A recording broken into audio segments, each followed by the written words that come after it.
There is no need for PR for any policy that is pro-people. Any policy that is pro-people would easily sell itself. But a policy that is fundamentally anti-people, even if at the initial stage people are confused, they are not sure, it will eventually demonstrate itself for what it is.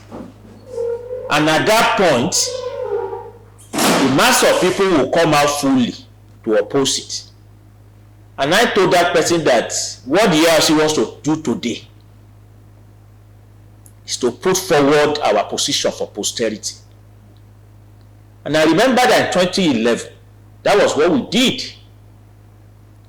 When the Fashola administration, everybody knows that Fashola is a protege of the current president of Nigeria, increased school fees of last to 300,000, 500,000.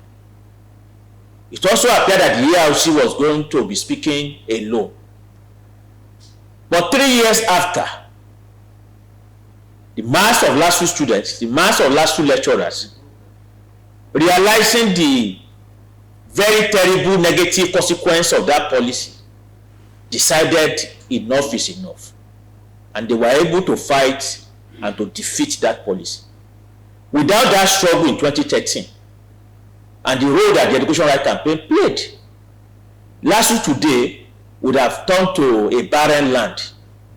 And I say it with all certainty because as at 2013, some departments in LASU, which used to have 1,500 students or 2,000, had reduced to about 300 or even 150 because people could not afford the fees. And the jobs of many lecturers were already at stake. Because could you have 10 professors in a department where you don't have more than 50 students?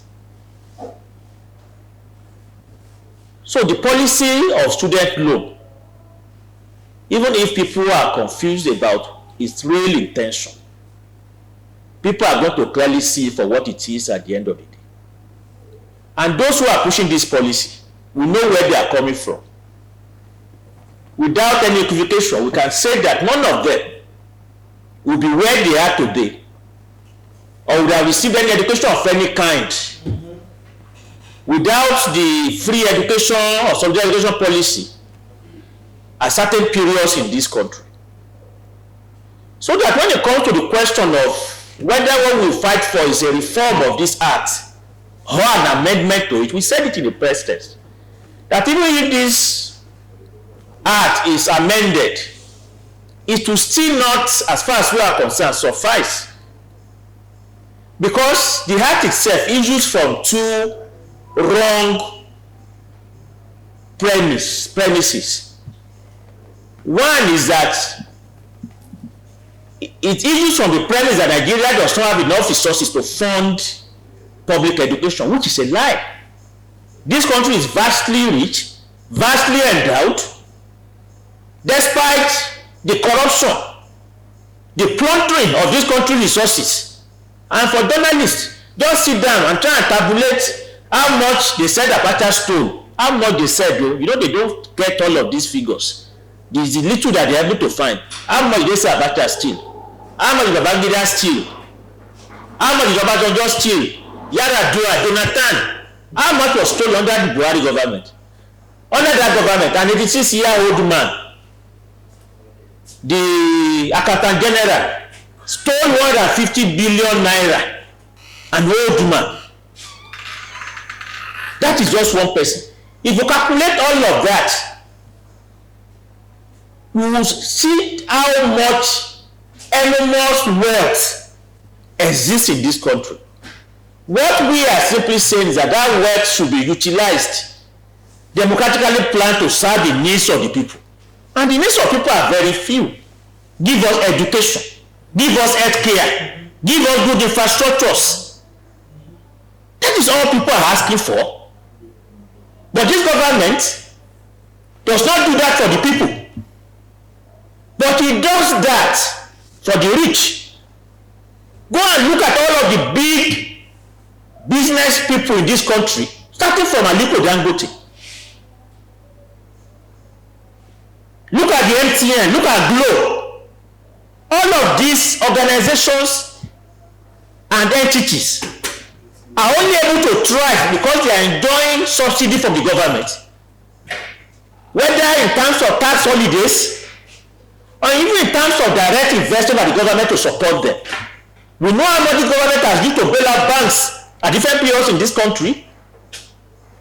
The buyers of Nigeria's PHCN, the government has spent trillions of naira over them in the last 5 years. So it seems that for the Nigeria's ruling elite, they say socialism is not possible in this country, but they are actually trying to do socialism for the rich by using Nigeria's resources and its wealth to support the lifestyles and the livelihoods and the businesses of a tiny fraction. Our own demand is that this money, if it is appropriately democratically planned, it will not just be enough to fund public education. Free education at all levels will be possible. And that is the standpoint upon which we are having this press conference today.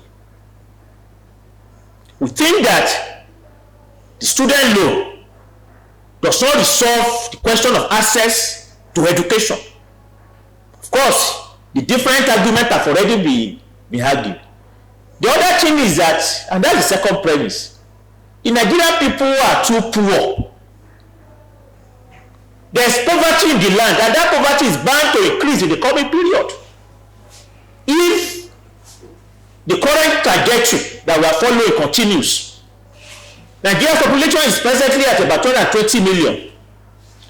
According to estimates, by 2050, Nigeria will be nothing less than 400 million people. Any government that is sensible, that is reasonable, ought to prepare for that development. And the best way to prepare is actually to expand the educational sector, to put more money into it. But by virtue of the student loan, what would that mean? Is to mean that one, the present population of students or people who need education will not get it, while the millions that are still coming over the next couple of decades will have nothing at all in terms of education. Because of the basis of the student loan, what government is trying to do is first and foremost to abdicate the responsibility for the funding of education.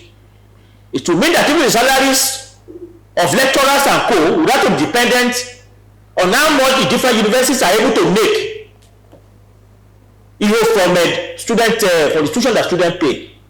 It would also mean that the level or standard of facilities will also be dependent on that. And from that point of view, education becomes a commodity. It is what you make that determines what you get. We think that that is not a future to give to Nigerian youth. And that is why the DRC has taken this step today. We think that a reform will not resolve it. The best government can do is to transform the student loan into a grant payable to students. And we think that students even need that now because many students are in desperate situation. With the current economic climate, many parents cannot even give as much as they can to students in higher institution, as their upkeep. So that if government can give grant to Nigerian students today to assist in many ways in addressing the poverty and hardship that Nigerian students face across campuses. The other point is that as many organizations as are ready in this struggle, we think that the first step we need to take is following today's press conference to take our argument to the mass of Nigerian students and parents. Because we understand that no genuine poor person in this country will willingly agree with a policy that is going to even throw them to further indebtedness. Some people may be confused, they might think that it might work, but the reality of the situation will virtually down. And at that point, people will be prepared to fight back. I want to be there to fight alongside with them at that point. For NANS,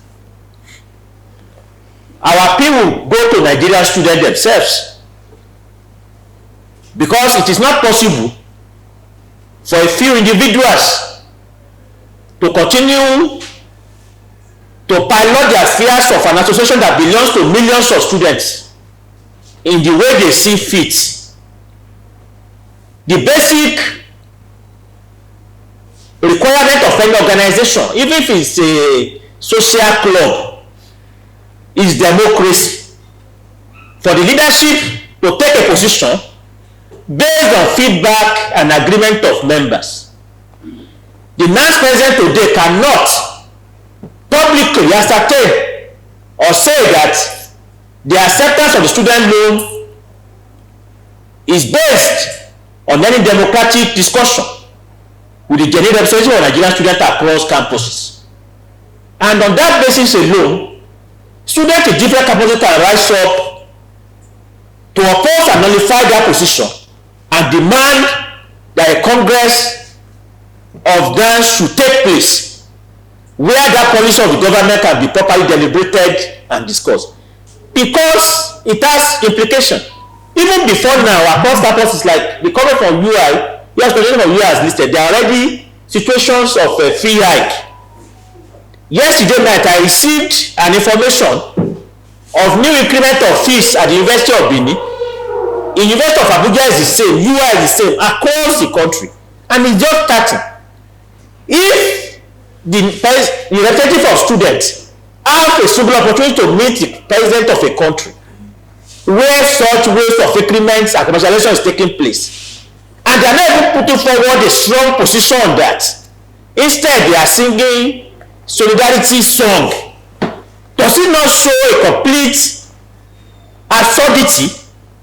And I think that, and that's why I think that the students on their own have to take a clear stand on this. They have to insist, that a proper deliberation should take place that allows them to put forward what should be done.